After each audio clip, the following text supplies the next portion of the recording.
So Big Meech and you and the crew is in there in Atlanta, and they're just partying up a storm. You guys have millions and millions of dollars. And around that time, BMF Entertainment started to form, the record label. Mm-hmm. About 2002. Yeah. I have that. I have a copy of that. I do have those records, so I do have that with the date that it came out, as well as Stomping Grounds. Yes. Okay. Blue Da Vinci was the one artist on BMF Entertainment, Mm-hmm. but Jeezy was an affiliate. Yes. Was Jeezy part of BMF at some point? Yeah. I don't know if I should tell y'all that or not. What did Jeezy tell you? He seemed to claim BMF. I mean, at various times, depending on when you talk to him. Okay, well, those various times that he claimed it, then I'll say yes. And then those times that he didn't, then I'll have to say no.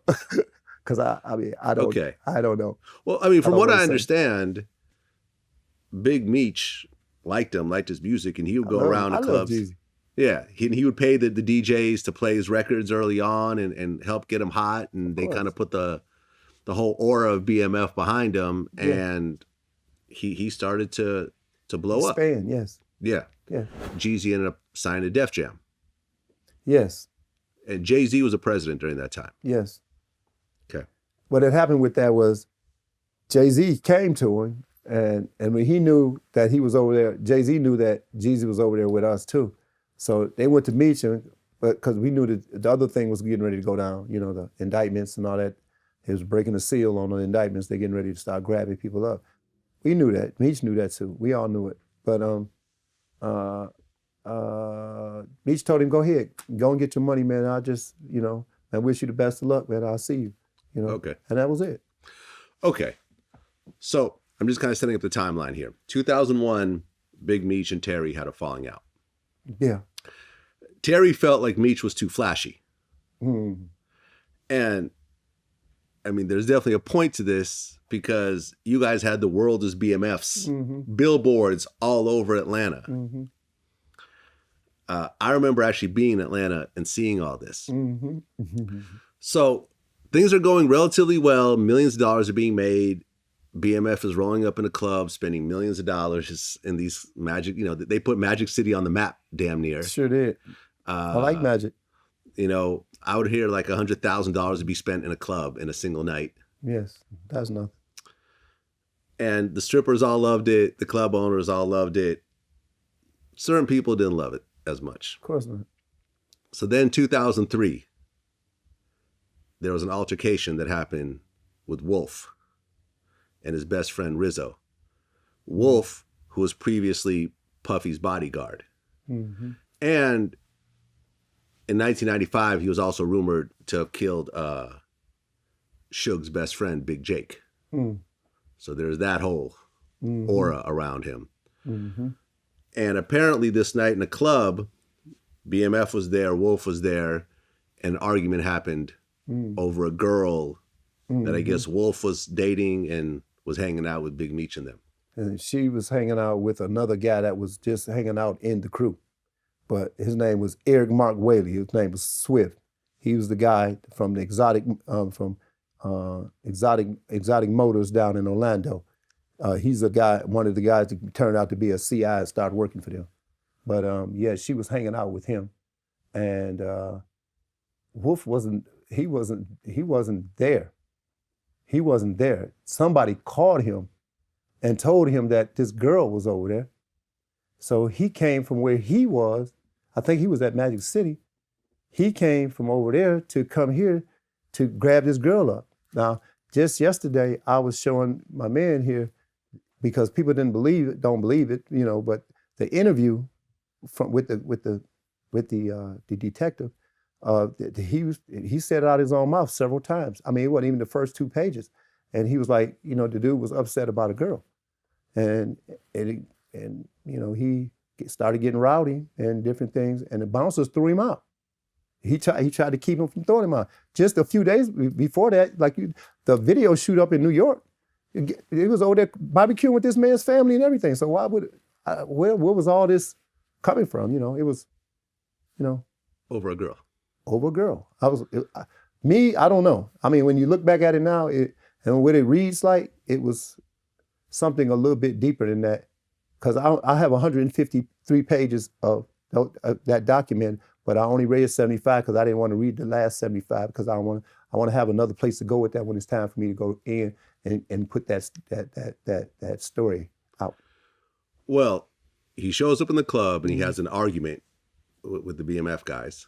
I guess tries to drag the girl out and whatever. He gets kicked out. Right.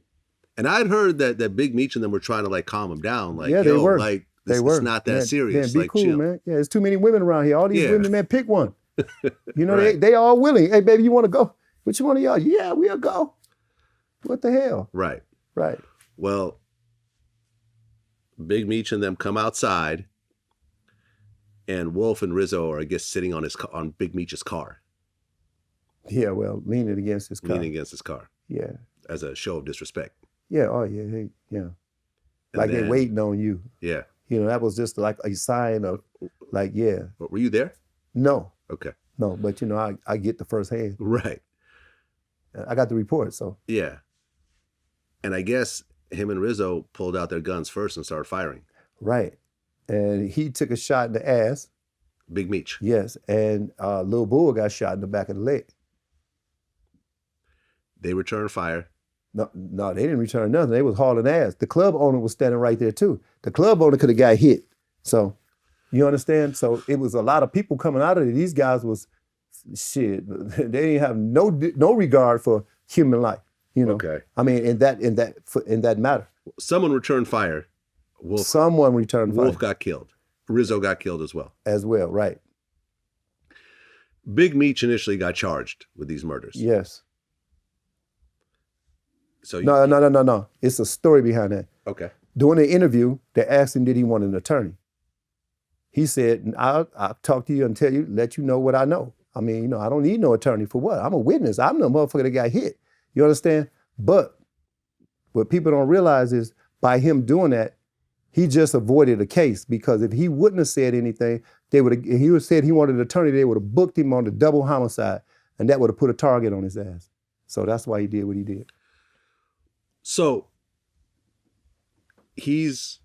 they're investigating Big Meech with this double murder initially, right? Yeah, well, but because again, he gets arrested and he gets an ankle monitor. Oh yeah, but that's a violation. That was from something else that he had done. So it's kind of like a violation, and they don't want him to run. They just trying to keep him monitored. They're trying to slow him down. And right around that time, I got a phone call, and I was a pretty popular mixtape DJ at this time. Okay. I got a phone call and said, "Hey, these millionaires in Atlanta who got a record label want to give you some money and fly you out, just have you party with them." Mm-hmm. I didn't know anything about it, but I was a broke DJ at that point. So I said, sure, a free flight, some money in my pocket. Why not? Right. Why not? Right. I got down there. There was a bunch of other DJs from New York and other parts of the country. Mm-hmm. Fabulous was there. Daz was there. Lil C's was there. A bunch of other people were there.